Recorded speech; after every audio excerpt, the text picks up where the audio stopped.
बिस्मिल्लाहिर्रहमानिर्रहीम। अज़ीज़ तलबा, आज हम ऑपरेशन के मुतालिक पढ़ रहे हैं डिफरेंशियल एम्पलीफायर सर्किट्स के। डिफरेंशियल एम्पलीफायर सर्किट्स का जब हम एसी ऑपरेशन की बात करते हैं तो ये आपको हमने डिफरेंशियल एम्पलीफायर सर्किट जो लास्ट टाइम भी लेक्चर में दिखाया गया था, यही सेम वही सर्किट हमने ड्रा किया है।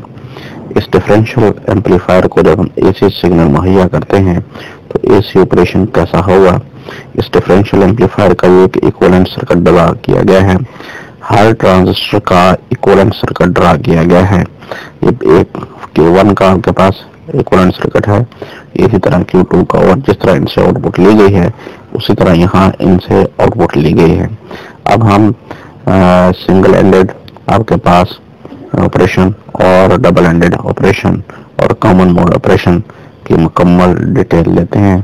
जो हमारे पास जब हम सिंगल एंडेड ऑपरेशन की बात करते हैं, single ended AC voltage gain कैसे कैलकुलेट करेंगे, तो single ended AC voltage gain के लिए हमें क्या करना पड़ता है सिंगल एंडेड में कि यही डिफरेंशियल एम्पलीफायर का जो सर्किट है इसकी एक इनपुट को ग्राउंड कर दिया जाता है और एक इनपुट पर सिग्नल दिया जाता है।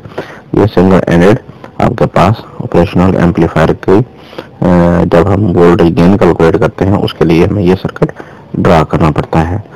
तो जब हम इसका वोल्टेज गेन कैलकुलेट करते हैं तो हमें इस बात का खास ख्याल रखना पड़ता है कि हमारे पास जो ट्रांजिस्टर इस्तेमाल किया जा रहा है वो सेम हो, मीन्स आइडेंटिकल हो।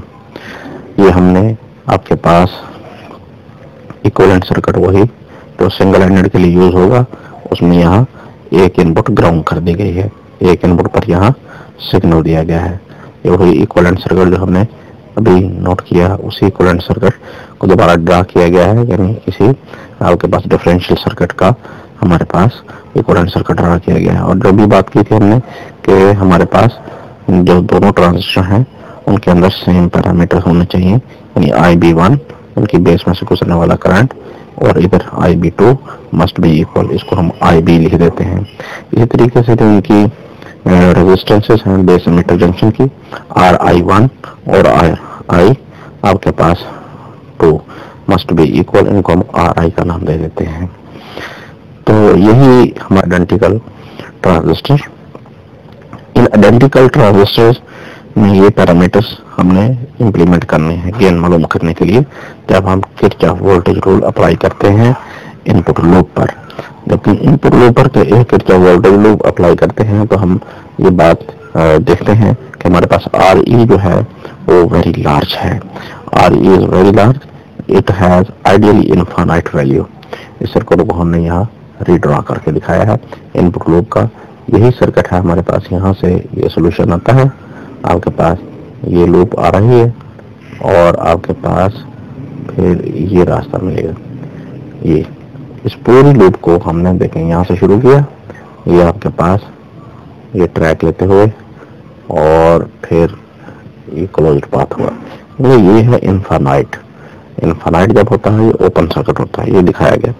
ये आपके पास RI1 फिर ये RE और ये आपके पास RI2, ये आपके पास जिसे हमने RI लिखा है। RI1 और RI2 क्या है, RI के बराबर है। अब जब हम इसके ऊपर किरचॉफ वोल्टेज लॉ अप्लाई करते हैं, V आपके पास I1 आपके पास VI1 जिसको हमने Vin कहा, Vin किसके बराबर है आपके पास, हमारे पास जो वोल्टेज ड्रॉप होगा यहाँ is equal to voltage drop against this, क्योंकि ये हमारे पास क्या है इनफाइनाइट रेजिस्टेंस है और इसके क्रॉस हमारे पास जो होगा कोई इसमें से करंट फ्लो नहीं करेगा। तो हमारे पास करंट किधर फ्लो करेगा, जहां आपके पास ये लूप क्लोज हो गई। अब हम जब ये कंडीशन अप्लाई करते हैं तो हमारे पास क्या रिजल्ट आया, VI1 minus IB RI minus आपके पास आपके पास IB RI2, यानी RI1 और RI2 की जगह पर हमें RI पुट कर दिया। IB दोनों तरफ सेम है, IB1 और IB2। ये हमने मैच भी जब ट्रांजिस्टर की बात की थी तो उसमें ये दोनों इक्वल थे। इस तरीके से इनका बीटा 1 और बीटा 2 जब आइडेंटिकल ट्रांजिस्टर या मैजिक ट्रांजिस्टर की हम बात करते हैं, ये इक्वल होना चाहिए। यहाँ से हम IB कॉमन लेंगे, इसको उठाकर इधर ले आए इस क्वेश्चन को, किरचॉफ वोल्टेज रूल अप्लाई किया हमने, तो हमारे पास क्या होगा, VI is equal to IB common लेंगे, RI1 RI2 यहाँ प्लस के साइन आ जाएंगे तो 2RI आ जाएगा, IB is equal to VI over 2RI। ये रिजल्ट हम इससे ड्राइव कर लेते हैं। इस तरीके से यहाँ बीटा हमने देख लिया कि हमारे पास बीटा 1 बीटा 2 इक्वल है, तो आउटपुट करंट हम कैसे कैलकुलेट करेंगे। आउटपुट करंट के लिए IC इज इक्वल टू, हमारे पास रिलेशन है IC is equal to beta IB, ये लास्ट में हमने ये रिलेशन यूज किया, IC is equal to beta IB relation use करते हुए ये हमने IC is equal to beta IB। अब IB की जो वैल्यू हमने यहाँ कैलकुलेट की है VI ओवर 2RI, ये वैल्यू हमने पुट कर देनी है। यहाँ डबल आपके पास बीटा मार्क कर दिया गया है, एक बीटा आपने लिखना है। तो यहाँ से हमारे पास जो IC जब हमें मिल गया तो आउटपुट करंट हम कैसे कैलकुलेट करते हैं। दोनों ट्रांजिस्टर के एंड्स पर जो आउटपुट करंट हमारे पास मिलता है, आपके पास दोनों ट्रांजिस्टर के आउटपुट से कलेक्टर से जो आउटपुट करंट मिलता है IC RC, जनरली हम ये लिखते हैं Vout is equal to IC RC, क्योंकि दोनों पर सेम आपके पास आउटपुट आएगी, चाहे आप फर्स्ट पर लें चाहे सेकंड पर लें, एक पर हमने इनपुट मुहैया की है, हमारी एक ही इनपुट है और आपके पास ये एक आउटपुट आएगी, एक ही आउटपुट आएगी, तो आपके पास दोनों पर सेम आउटपुट आपके पास जाहिर होगी। तो Vout इज इक्वल टू आपके पास IC RC, जो हमारे पास आउटपुट जाहिर होगी, Vout जो हमारे पास I is equal to IC RC की जो हमारे पास वैल्यू आई, इसमें हम IC की वैल्यू को पुट करेंगे। IC की वैल्यू हमारे पास क्या आई थी, बीटा आपके पास VI 1 ओवर 2 RI RC, ये आपके पास कैलकुलेशन में आ गई। अब VI 1 इनपुट हमारे पास वो इनपुट सिग्नल्स के वोल्टेज हैं। अब जब इनपुट सिग्नल हमारे पास आया हुआ तो इसको हम इसके नीचे डिवाइड करें तो Vout बटा V इन किसके बराबर आ जाता है, वोल्टेज गेन RC ओवर 2 आपके पास RI, या फिर हम इसको यूं ज्ञान कर देते हैं RC इज इक्वल टू आपके पास जो हमारे पास वैल्यू थी, जब हम इसको इस वैल्यू को इसके नीचे लेकर जाते हैं VI को, हमारे पास 2 बीटा RE हमारे पास आ जाता है, यानी R1 या आपके पास जो RI1 और RI2 ये दोनों इक्वल थे ना, ये होते हैं इसी इक्विवेलेंट सर्किट में RI1 is equal to beta RE, यानी बीटा RE की जगह पर हमने RI1 लिखा था, इसकी वैल्यू पुट कर दी और ये बीटा से बीटा कैंसिल हो जाता है। अब आपके पास Vout बटा Vn RC ओवर 2 RE, यानी ये इसी इक्वेशन से VI को डिवाइड करके गेन कैलकुलेट कर लिया। एंडेड AC वोल्टेज गेन की जब हम बात करते हैं, double ended AC voltage gain में हमारे पास सेम कैलकुलेशंस है जो आपके पास सिंगल एंडेड की थी, सिर्फ फर्क ये है तो वहां पर जो VI आया था यहाँ पर VI की जगह पर VD है, और VD क्या है, वो आपके पास VI1 VI2, क्योंकि डबल एंडेड में हम दोनों इनपुट्स पर यहाँ पर भी और यहाँ पर भी हम क्या है ऑपोजिट सिग्नल मुहैया करते हैं, यानी इस तरीके से डबल एंडेड का हमारे पास क्या है gain, double ended voltage gain का गेन हमारे पास ज्यादा होता है एज कंपेयर टू आपके पास कॉमन मोड। उसका फार्मूला वही हमारे पास हासिल होता है जो हमने डिस्क्राइब किया, Vout ओवर E। सिर्फ फर्क ये आता है कि VI की जगह पर VD, और VD क्या होता है, उन दोनों इनपुट्स का डिफरेंस होता है, VD उन दोनों इनपुट्स का डिफरेंस होता है। यहाँ पर भी आपके पास पिछली कैलकुलेशन में VI या वहाँ VD पुट करते जाएंगे और आपका रिजल्ट आता जाएगा। Common mode operation of differential amplifier circuit, common mode operation of differential amplifier circuit में जो हम बातें डिस्कस करते हैं, ये हमारे पास डिफरेंशियल एम्पलीफायर सर्किट दिखाया गया है। इसमें मोस्ट इंपोर्टेंट चीज ये है कि दोनों इनपुट्स पर, डिफरेंशियल एम्पलीफायर के 2 इनपुट्स और 2 आउटपुट्स हैं, दोनों इनपुट्स पर हमने क्या किया, हमने एक ही सिग्नल अप्लाई कर दिया। जब हम सेम वोल्टेज का सिग्नल अप्लाई करते हैं तो हमारे पास जो डिफरेंशियल एम्पलीफायर सर्किट है वो हमें कॉमन मोड में वेरी स्मॉल गेन देता है, और जब हम डिफरेंस सिग्नल अप्लाई करते हैं, डिफरेंट सिग्नल अप्लाई करते हैं दोनों इनपुट्स पर हमें वेरी हाई गेन मिलता है। तो जब हम गेन की बात करते हैं कॉमन मोड के, तो उस गेन को कैलकुलेट करने के लिए हम बेस में से करंट कैलकुलेट करते हैं।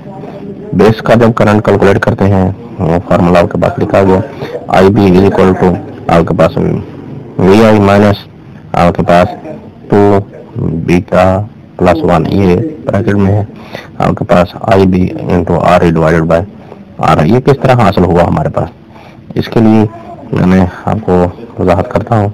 ये साइड पर एक क्वेश्चन लिख कर दिखाइए। ये क्वेश्चन बड़ी इंपॉर्टेंट है, ये रिजल्ट मोस्ट इम्पोर्टेंट है। इसमें आपको सारा ये रिलेशन समझाया गया है। हमारे पास जो ये इक्विवेलेंट सर्किट ड्रा किया गया है, इस इक्विवेलेंट सर्किट में अगर हम देखें तो ये हमारे पास क्या है, वी आई इनपुट है। इस इनपुट्स कंप्लीट एक इनपुट लूप बनाए। एक इनपुट लूप जब हम बनाते हैं तो फिर हमारे पास ये आपके पास रिजल्ट आता है इनपुट लूप का। जब ये रिजल्ट हमारे पास आया वी इनपुट लूप का, तो फिर हमारे पास जो इनपुट लूप के ऊपर हमारे पास रिजल्ट आ रहा है, हम V I is equal to I B R I आपके पास प्लस आई ई आर ई लिखेंगे। यानी यहाँ से देखें V I is equal to I B या आर आई, और आपके पास इसी रास्ते से ये हमारे पास ये रिजल्ट आया आई ई आपके पास। अब हमने आई ई कैलकुलेट करना है, आई ई कितना है, यानी इसमें से जो करंट गुजरता है, जिसको हम 2 beta plus 1 2 into beta plus 1 आई बी का नाम देते हैं। वो हम कैसे कैलकुलेट करते हैं, यहाँ मैंने आपको यही रिलेशन लिखकर दिखाया है कि इस रिलेशन में से हम निकालेंगे आई बी। आई बी जब आई की वैल्यू कैलकुलेट करते हैं तो फिर हमारे पास ये रिजल्ट आया। हम जनरल इक्वेशन पढ़ते हैं, हमारे पास जो ट्रांसफर की इक्वेशन है I E is equal to I B plus I C. I C किसके बराबर होता है, बीटा आई बी के। यहाँ से आप बीटा और आई बी दो वैल्यू आई है ना, बीटा आई बी, और इधर क्या आई बी कॉमन ले लें तो आपके पास बीटा प्लस 1 आई बी आएगा। ये ट्रांसफर की वजह से होगा। अब दूसरे ट्रांसफर की वजह से क्या होगा, वो भी इसी तरह। इस दोनों की तरफ से जवाब आपके पास इकट्ठा होकर आएगा, तो हम फिर जो आपके पास करंट रूल जिस तरह हम कहते हैं कि इस डायरेक्शन में करंट आने वाला और इस डायरेक्शन में करंट आने वाला यहाँ आकर कंबाइंड होगा, यानी कमिंग टुवर्ड द जंक्शन और going to the junction equal होता है। यहाँ जो करंट है ये इन दोनों के मजमूए के बराबर है। I E is equal to आपके पास क्या होगा, पहले का जो करंट है वो आई डैश ई मैंने लिख दिया आपके पास, समझाने के लिए ये लिखा है आपके पास आई डैश ई, हमारे पास ये होगा बीटा प्लस 1 आई बी। दूसरे के लिए आई डबल डैश लिख दिया इस साइड से, दूसरे ट्रांसफर के लिए। इन दोनों को ऐड करें तो आपके पास रिजल्ट क्या आता है कि हमारे पास 2 बीटा प्लस 1 आई बी, और यही रिजल्ट आपके पास लिखा गया, यानी आई ई करंट हमारे पास इसके बराबर होता है। ये हमने जब आई बी कैलकुलेट कर लेते हैं तो हमारे पास जो रिजल्ट आता है आई बी से, फिर हम आई सी कैलकुलेट करते हैं। आई सी क्या होता है, बीटा आई बी होता है, बीटा आई बी होता है। पहले हम आई बी कैलकुलेट करते हैं, और which can be written as, यही रिजल्ट जो हमारे पास आया हुआ है। यहाँ से आई बी हम इस तरीके से भी लिख सकते हैं। आई बी के लिहाज से अगर हम लिखना चाहें तो हमारे पास यहाँ भी आई बी आया, इस इक्वेशन को इधर मल्टीप्लाई करें और इसमें से फिर दोबारा आई बी कॉमन लेते हुए निकालें तो हमारे पास ये रिजल्ट मिलता है। इस रिजल्ट के मुताबिक जो हमारे पास आई बी की वैल्यू हमने कैलकुलेट कर ली, आई बी की वैल्यू जब हम कैलकुलेट कर लेते हैं तो फिर वहां से आई सी निकालेंगे। आई सी किसके बराबर होता है, बीटा आई बी के। वी आउटपुट हमेशा आई सी इंटू आर सी के बराबर होती है, और आई सी किसके बराबर है, बीटा आई बी के। यही वैल्यू जो आई बी के हमने कैलकुलेट आपके पास, यानी आई सी आर सी जब हम वैल्यू पुट करते हैं आई सी की तो बीटा आई बी आर सी होता है आपके पास। यही वैल्यू आई बी की वैल्यू जब हम इधर पुट करते हैं तो हमारे पास ये आपके पास मैग्नीट्यूड। अब हम यहाँ से वी आई और यहाँ हमारे पास क्या है, वी आउट। आउट गेन हमने निकालना है, वी आई से डिवाइड कर दें, वी आई से डिवाइड करते हैं, वी आउट बटा V I is equal to beta आपके पास R E R I plus 2 beta आपके पास plus 1 2 into beta plus 1 R E. ये आपके पास रिजल्ट बनता है जो हम कॉमन मोड गेन का कहते हैं। कॉमन मोड गेन यहाँ इस रिजल्ट से हमें बात ये बड़ी इंपॉर्टेंट साबित हो रही है। ये रिजल्ट हमें बता रहा है, प्रेडिक्ट कर रहा है कि हमारे पास जो गेन है वो लो होगा, वेरी लो होगा। डिनोमिनेटर फैक्टर जब रेज करता है तो आपके पास लो गेन आपके पास हासिल होता है। इस तरीके से ये कॉमन मोड ऑफ ऑपरेशन था, बहुत ही इंपॉर्टेंट है, इसको अच्छे तरीके से याद कीजिएगा। अल्लाह हाफिज।